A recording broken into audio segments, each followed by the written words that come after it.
instead of shame, receive and declare your double portion.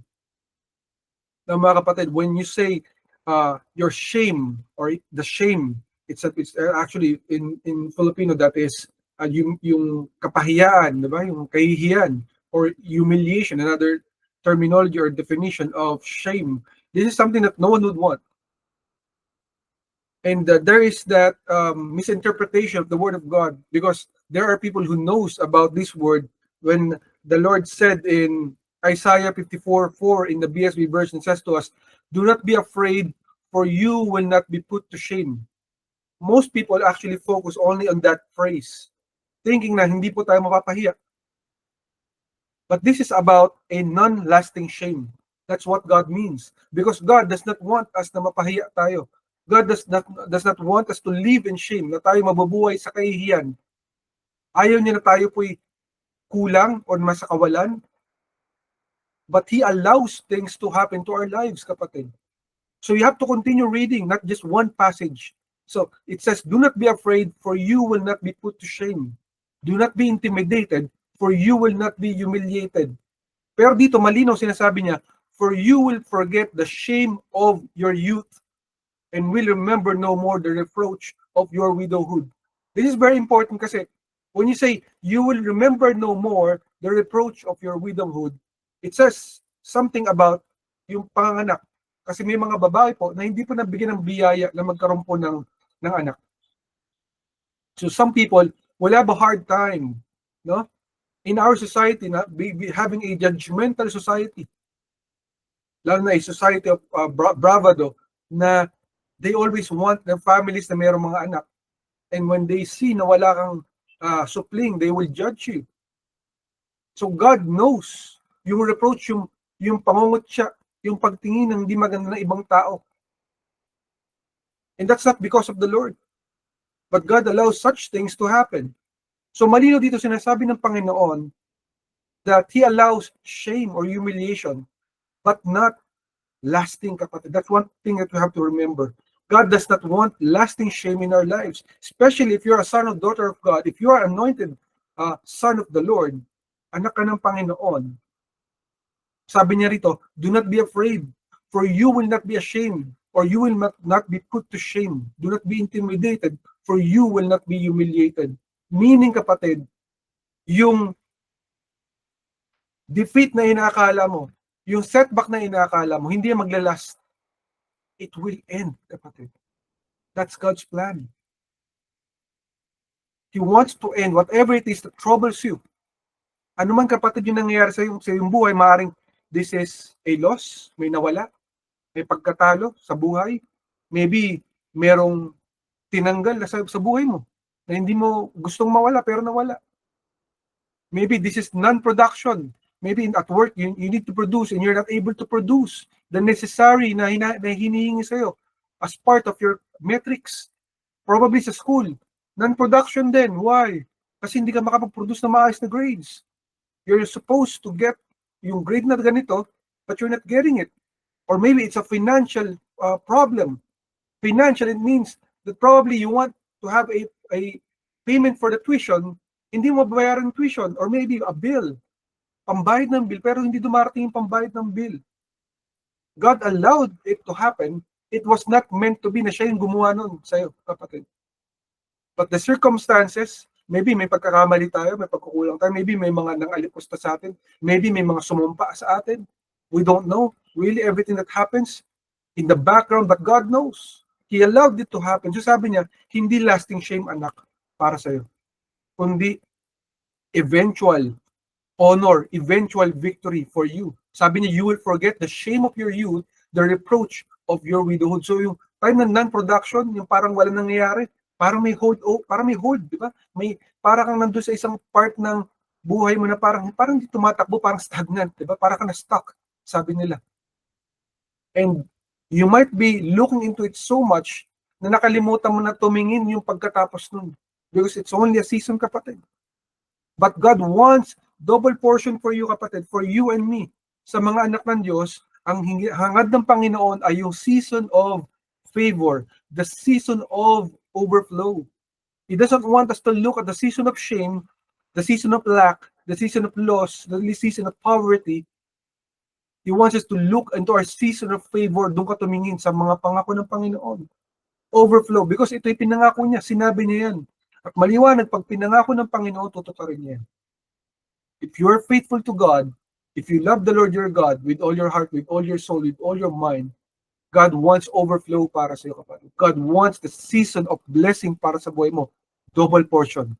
In Isaiah 61:7 in the ESV version says to us, instead of your shame, there shall be a double portion.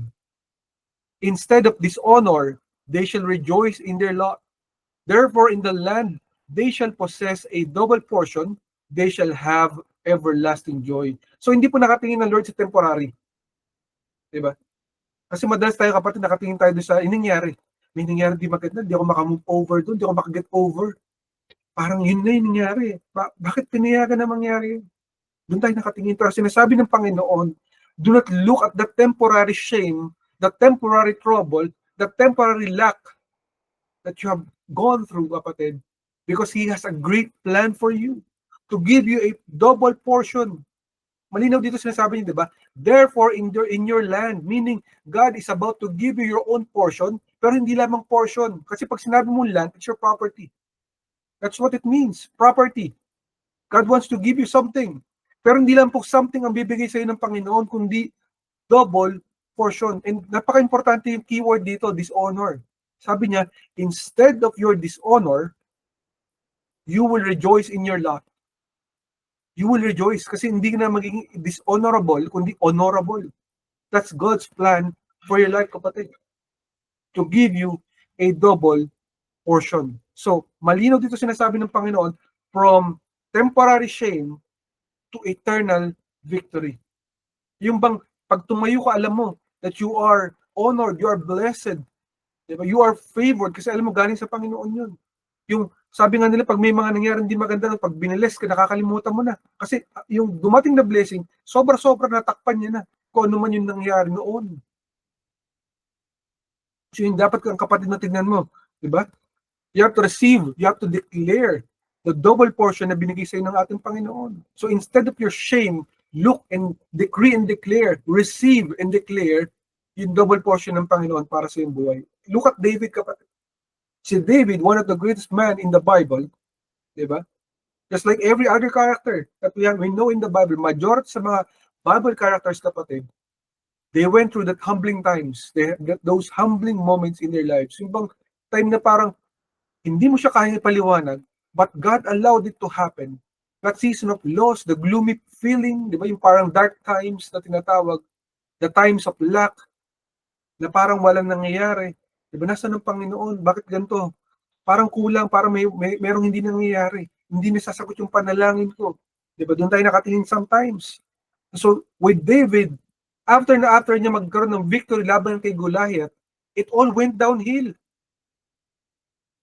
Diba, he's supposed to be honored, he's supposed to be in the pedestal, pero what happened? Nasira lahat. Diba? Gumuho. Kasi yung taong naiinggit sa kanya, si King Saul, wanted to kill him, to destroy him. So he had that moment or season in his life na naging shameful kasi hinahabol siya ng taong bayan, hinahabol siya ng mga sundalo para patayin. Eh hindi naman siya masamang tao, itong si David. But yet he was being hunted down. Hinahabol kahit siya magpuntang sulok ng buong Israel. To the point na kailangan niya lumabas ng bansang Israel at magtago sa lupang iba, sa ibang bansa, para siya lamang ay makaligtas. Nagets ba natin yung kapatid? Sometimes, we are forced into situations na hindi natin gusto. Even outside our own will. God allowed it to happen and so that His glory might be revealed in the future time sa buhay mo, kapatid. Just like with Abraham. Can you imagine how can God allow it na tumanda na po si Abraham na hindi po siya nagkakaanak? Kaya po yung kanyang asawa ay medyo nakukutya ng mga tao, si Sarah or si Sarai. People look down on her kasi sabi ng Panginoon na magkakaroon po ng maraming salinlahi si Abraham. And yet, isang daang taon na si Abraham, wala pa rin. At si Sarai, probably nasa 90s na siya during that time, wala pa rin siyang anak. Di ba? So, kapatid, the keyword there for us, the takeaway, is we're looking lamang doon sa present situation. But God wants us to look beyond what our eyes can see. Instead of our shame, instead of our troubles, instead of the lack, instead of the defeat, the losses, the setbacks, God wants us to look to His promises of double portion, to His favor, to His time of favor, and the season of overflow. Focus point number 1 na binigay sa atin natin Panginoon, number 1 is, the season of favor awaits those who mourn. So alam ng Panginoon kapag meron tayong paghihinagpis, pag meron tayong mga agam-agam, daladalahin na talagang nakakapasakit sa ating kalooban, nakikita ng Panginoon because God is a God who sees. His name is Jehovah El Roi. He has a lot of names. Marami pong pangalan ng ating Panginoon. And one of those names is Jehovah El Roi.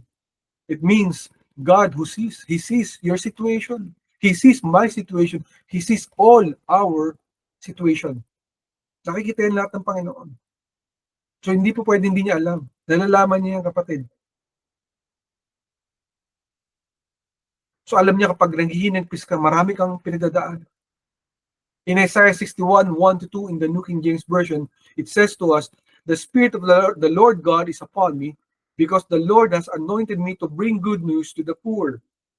He has sent me to bind up the brokenhearted, to proclaim liberty to the captives, and the opening of prison to those who are bound, to proclaim the year of the Lord's favor and the day of vengeance of our God, to comfort all who mourn. So God wants to comfort all who mourn.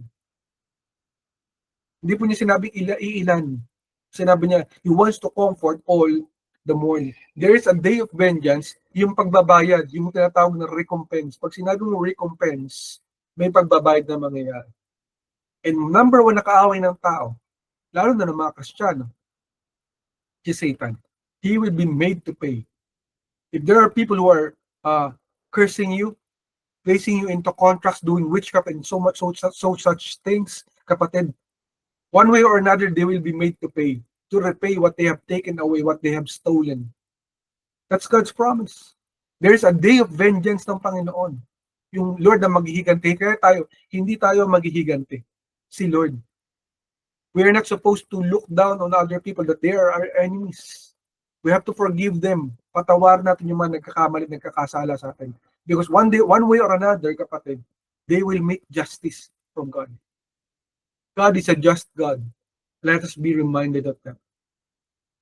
Kaya malinaw na alam niya kapag medyo may mga injustice kang dinadanas, di ba? Yung total effort ka naman, binigay mo lahat, pero parang wala nangyayari. Di ba? Parang, bakit ganito? Di ba? Parang, ang grabe-grabe yung effort na binigay ko, but parang walang production, parang walang blessing, parang walang favor. God knows it. And He allowed it for His own purpose. Because from there, sabi niya, di ba? Temporary defeat to eventual victory. From temporary shame to eventual rejoicing. Double portion. Yun ang plano ng Panginoon. Para sa iyo at para sa akin. Diba? And be reminded na ginawa itong verse na to nung panahon na Isaiah sa Tagalog. It was made during the time of the exile of Israel from Babylon or Persia. Ibig sabihin, nakaligtas na sila, kapatid. Pero bumalik sila sa isang lupain na medyo hindi na ganun kaganda. Hindi na kasing sigla nung dati, hindi na sila ganun ka-powerful. Kasi 'di ba nasakop ang Israel? They were captured, they were invaded by the Assyrians, then later on the Babylonians, and then they were exiled to Persia. 'Di ba? First naging Babylon, then naging Persia. And then later on, God remembered His promises and pinabalik sila ng Panginoon sa Israel. Pero sa pagbalik nila, hindi na ganun ka-powerful or kayaman ng Israel. So this was a reminder for all of them to comfort all who mourn. Kasi nakita nilang bansa nila, medyo sira-sira yung kanilang bansa.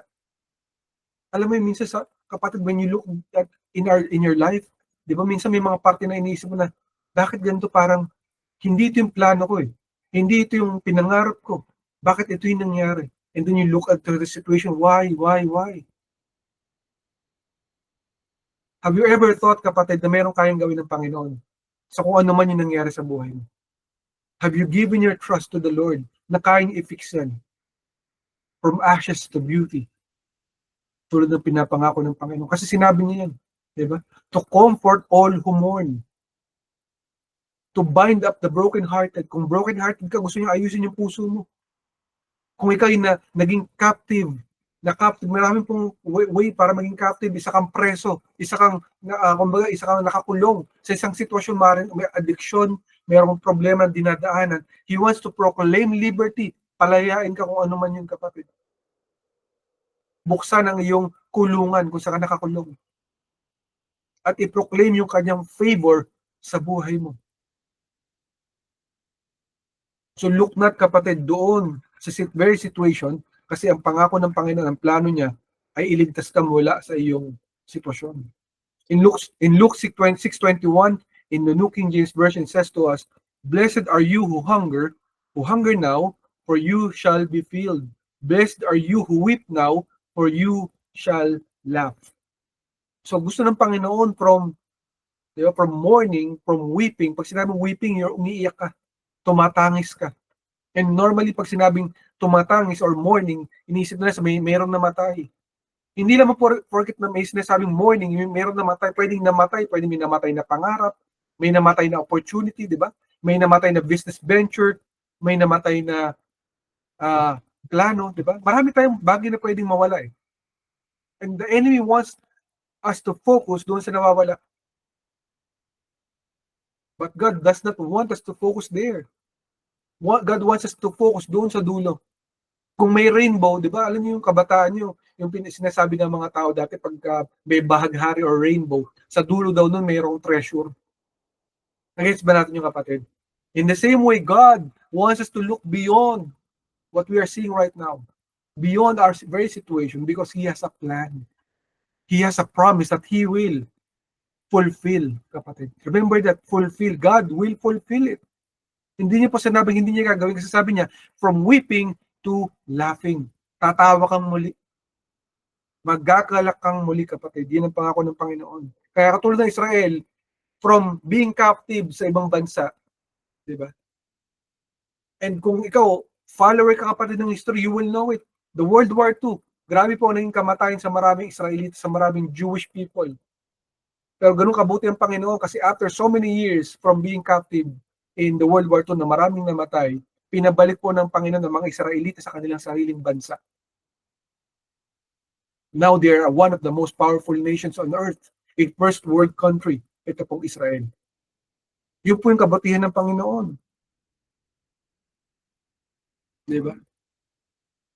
And very reflective ito, kapatid, lalo na nung panahon ng mga disciples. Kasi we don't want to look at dead things. Di ba? Dead situation, dead plans, dead projects. Pero remember, the disciples saw a grave. Di ba? Nicho, nakakita sila ng nicho, ng libingan kung saan may patay. Akala nila patay na si Jesus Christ. They looked upon it, and grabe po yung kalungkutan ng buong grupo nila. The 12 disciples, or the 11 disciples, and the other manggagawa ng Panginoon. They saw the grave. But ang kapatid, ang sagot dito, what did they see after they saw the grave after 3 days? Pagkatapos ng 3 araw, ano po yung nakita nila? A resurrected Jesus Christ. Buhay na muli ang ating Panginoong Hesukristo. In the same way, kapatid, sometimes God allows that time of death. Death in promises, death in dreams, death in projects, di ba? Death in production, because meron siyang plano after that to resurrect whatever it is that needs to be resurrected and more. Kasi hindi niya sinabing He will give an answer. No. He promises double portion. That's a promise, kapatid, that you have to be reminded of. Double portion. Those who hope in the Lord, God promises to restore double portion. Ephesians 6:18 in the ESV version says to us, "Return to the stronghold, you prisoners who have the hope. This very day I am declaring that I will restore double to you." So God promises double for you, kapatid. Yan ang pangako ng ating Panginoon. Just like Job. Yung nangyari po kay Job, yung anak mo ng Panginoon sa Biblia, na isa po sa mga kilalang tao, kahit more people know about him, about Job, because of his faithfulness, na despite everything na nangyari sa buhay niya, he stayed faithful to God. Gusto niya lang i-vindicate siya ng Panginoon. Kasi para sa kanya, during that time, hindi siya nagkasala. Hindi po siya nagkamali. Pero grabe po yung nangyaring trahedya sa kanyang buhay. Kinuha lahat. Namatay lahat ng mga anak niya. Di ba? Kinutya siya ng sarili niyang asawa. Yung mga kaibigan niya, supposed to be best friends, hinusgahan pa siya. Namatay lahat ng business niya. Nawasak ang lahat ng kabahayan niya. Kinuha lahat ng mga servants niya. Kinidnap lahat. Technically, wala natira sa kanya. Even yung sarili niyang katawan, nagkaroon siya ng kakaibang sakit. Punong-puno ng bukol ang bungo niyang katawan. Sabi nila, mga giant daw na parang mga boils or pigsa sa Tagalog. We really do not know kasi we have no medical records ni Job. Pero isang bagay sigurado tayo, hindi po madali at wala pong sino man ang gustong dumaan sa pinagdaanan ni Job na lingkod ng Panginoon. But God allowed it. So, during that time, Job was a prisoner of hope. Alam niyo po ba yung ibig sabihin ng prisoner of hope? Yung wala kang ibang pinanghahawakan kundi yung pag-asa. Yung nagbabaka sakali ka na sana may mangyari. Sana may kasagutan. Sana answered prayer. Sana may favor. Sana may blessing. You will be a prisoner of hope if you have nothing to show for but God's promises. And yet God is wanting us to look into it. That there are times in our lives that you will not look for anything but only hope. And that's the only thing that you have. But aside from that hope, kapatid, declare upon yourself, declare upon your life, declare upon your family, declare in your job that God will restore double to you, for you, and for your family. Ganun dapat, kapatid. Kung ano man yung kinuha, ibabalik ng Panginoon niya. Pangako niya. He will restore double to you. Kasi alam niya yun. Alam niya kung sino yung mga bilanggo ng pag-asa. When you are a prisoner of hope, God knows it pretty well. That's why He's called a beautiful Savior. Jesus Christ is a beautiful Savior. Kasi pagka sinave ka na niya, alam mo, kapatid, that whatever it is that He did is so beautiful na hindi mo kaya ipaliwanag. Miracle, signs and wonders, himala talaga. Time and time again, you will know it, kapatid, if your life is for God and you love God and God knows it, He will be a beautiful Savior of your life. He always intends to restore double portion for you. This is not only one time. All the time, God wants to restore double to you. Especially when you just came from a season of mourning, a season of weeping, a season of lack. Ano ng Panginoon yun?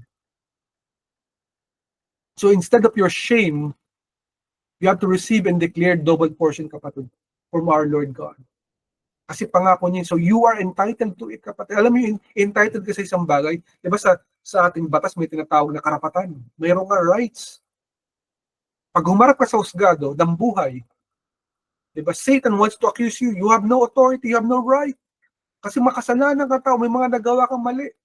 Diba? Dapat sa'yo, ganito ang mangyari. Diba ganyan sa Facebook, kapag may nagkamali, lahat ng tao nanguhusga agad. Hindi pa nila nalaman yung totoong istorya, ang dami nanguhusga. But God is not like that. God wants to give you a chance. Even if the enemy wants to destroy your life, God is not like that. He wants to give you double portion. Kasagutan sa iyong mga panalangin. So hindi ibig sabihin ako nag-pray ka, Lord, I'm praying for a wife. I'm praying for a husband. Hindi pa ako nagkakaroon ng wife or ng husband. Ang tagal ko na nagpa-pray. So ibig sabihin, pag binigay ng Panginoon, hindi po, technically, meron ka ng asawa, no. Someone na mapagkakatiwalaan mo. Someone na talaga sasama sa iyo habang buhay. Someone na talagang bibigyan ka ng kasiyahan sa iyong buhay. Someone that is honorable. In the same way in your job. Pag sumagot ang Panginoon, hindi po sumagot lang. Yung performance mo, grabe talaga masasabi mo, ay, si Lord talaga gumawa nito. Alam ko si Lord to. Diba? Pag may production sa business, pag may dumating na mga benta, yung benta, alam mo si Lord yun. Talaga namang wala siksik, liglig at umaapaw, walang sapat na paglalagyan. Yung blessing. umaapaw, overflow. Yun yung alam mo na si Lord ang gumawa. And yun ang dapat mong i-declare sa buhay mo. Imbis na i-declare mo yung shame. Diba, may mga tao kasi na they want to dwell so much in the negative, looking so much in the negative that they're saying na wala na, pinabayaan ng Lord, bahala na. Diba? Bahala na lang. No, don't say those things. Declare life upon your life. Declare blessings. Declare God's favor. Receive it. Because that is God's promise. And God wants to do it for you. You think God will bless you kapag kinikurse mo ang buhay mo? Ikaw mismo, you're already surrendering. Bago pa dumating yung laban, sinusurrender mo na. You're not supposed to surrender, kapatid.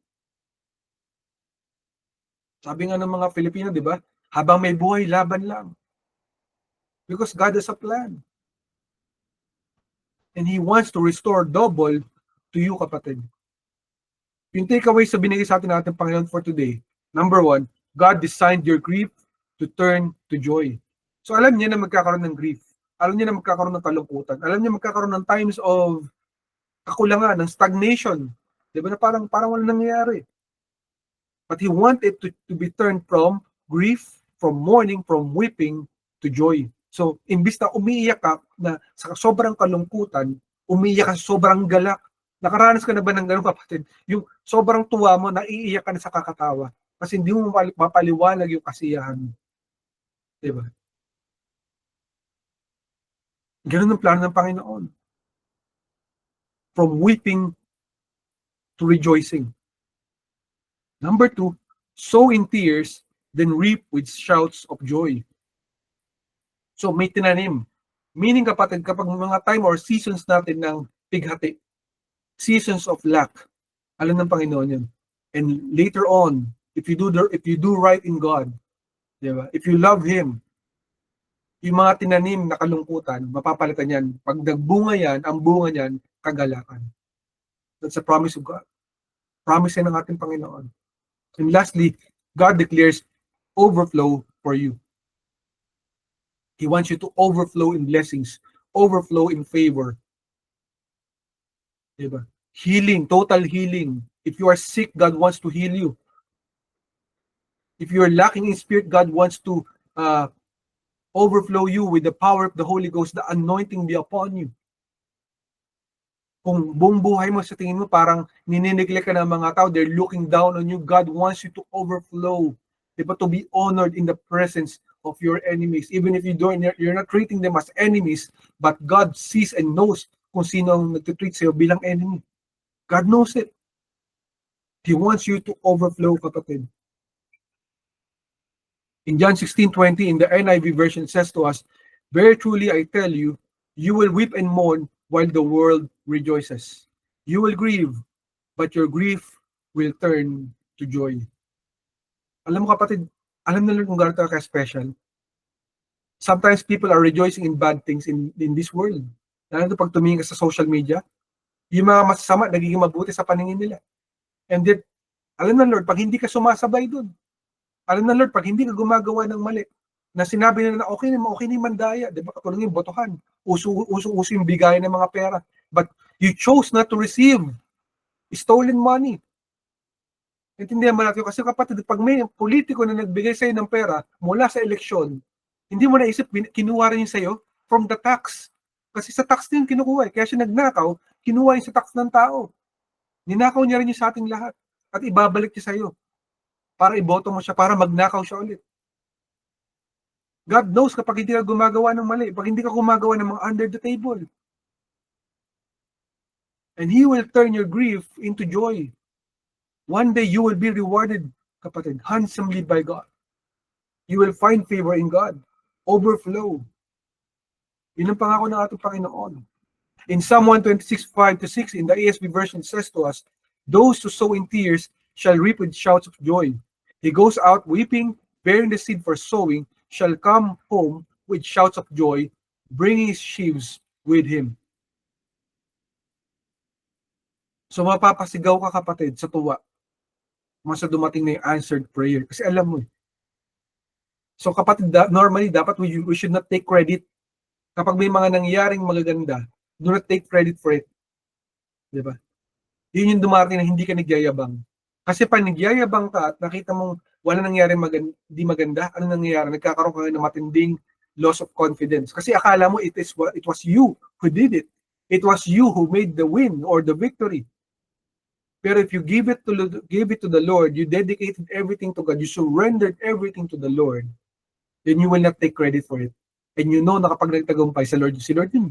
Si Lord yung gumawa nun. Salamat, Lord. Thank you, Lord, for giving me the skill, the talent, yung talino. Nagawa ko yung kasi dahil sa'yo. That I know, God, ikaw po yung gumawa nun. Kasi alam ko na hindi ko siya kakayanin kung sa sarili ko lamang. God wants to give you joy, kapatid. Receive that joy today. Receive that joy today in your life because God wants to make you joyful once again. And last verse na binigay sa atin ng ating Panginoon, in Psalm 23:5 in the NASB version, says to us, "You prepare a table before me in the presence of my enemies. You have anointed my head with oil, my cup overflows." So sa harapan ng mga tao, na maaaring nagalipusta sa atin, maaaring nagmaliit sa atin, they look down on us. Again, what we need to do is to forgive them. Even if they're not lovable, show them love. Diba? Forgive them. And God will anoint your head with oil. Pag sinabing oil, anointing, that's gifts. Gifts from the God. God will give you the gifts. And your cup will overflow, overflowing with blessing, favor, and anointing. Pag sinabi niyang, He will prepare a table before you in the presence of your enemies. Sa harapan ng mga tao, He will honor you. He will bring back your honor. He will bring back double portion for you sa mga ninakaw sa ibabalik ng Panginoon sa harapan ng mga tao na to. And they will see that yes, itong tao na to, sigurado ako pinifavor to ng Diyos. Totoo nga may Diyos kasi nakita ko yung buhay niya. May himala nga kasi nangyari. I can see it now. And they can never deny it because they know na ang Panginoon ang gumawa nun. Sabi nila, ay wala na yan, mamamatay na yan sa sakit. No, sabi ng Panginoon, no, that is not the plan for my son, for my daughter. I have a great plan for him, for her, total healing. Sinabi nila na wala na mangyayari sa buhay mo. No, I'm planning total breakthrough. Diba? Sinabi nila na, ay wala na, hanggang dyan na lamang. No, I will give overflow, double portion. Ganun ang ating Panginoon gumalaw. So it is time, kapatid, to forget your initial shame and to not look down or to never dwell. Huwag ka doon tumira. Kasi marami sa atin doon tayo nakatingin eh. Nakadwell tayo doon sa shame lang. Parang bang nasa dagat, di ba? Pag nakakita ka ng malaking alon, kinakabahan ka, doon ka nakatingin sa malaking alon. Nakakalimutan mo, meron ka magandang destinasyon. You're supposed to go to the beach or resort na napakaganda para mag-relax ka. Pero ngayon nakatingin ka lang sa malaking waves. Pero ang Panginoon gusto niya tumingin ka sa destination mo. So from your initial shame to eventual vindication. God wants to vindicate your life, kapatid. If people stole from you, God will redeem you, your name, bring back your honor, and give you overflow. So you have to rise up, kapatid, take a stand, and take those God's promises. Kung ano po ang pinangako ng Panginoon sa you have to hold on to those promises. You have to rise up and take a stand because the enemy, gagawin ng enemy, lalagay siya ng doubt. Diba?